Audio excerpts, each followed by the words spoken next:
Can we be honest about the fact that some people have a budget for their college majors that other people just don't have? Right? People forget, I think, that the idea of a liberal arts education, which is like the standard practice at Ivy League and other elite colleges, where the things that you learn are really not directly connected to getting a job or doing anything particularly useful after college, right? They're just there to be learning for learning's sake. That was created for the children of aristocratic elites in the 17 and 1800s, right? These were people who were going to inherit land, property, assets. That means that they don't really have to work in the way that like you and I have to work. So they were not thinking about getting a job after college. That was like a ridiculous concept to them. And frankly, for a very big chunk, I'd say at least half of the people who are currently at Ivy League colleges, this is still the case, right? They are coming from families where that's really not the primary consideration.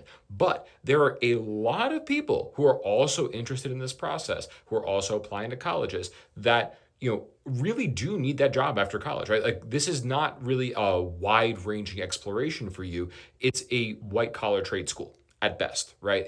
That's your job. And so if you need to understand what situation you find yourself in, if you know that you need to get hired after college, there's no reason for you to be majoring in something that will not get you hired. Going and, studying English, let's say, is not a path to making, many hundreds of thousands of dollars a year unless, you're that 1 million case, but that's probably not you, right? So we have to be honest with people, I think, about making those kinds of expected value calculations. Now, if you come from a family where you know that, this is not really so much of a factor, you know who you are, then do whatever you want. This advice is not for you. But for most people, just exploring while you're in college is really a recipe for living a pretty miserable life in your 20s and 30s, at least, maybe even later on.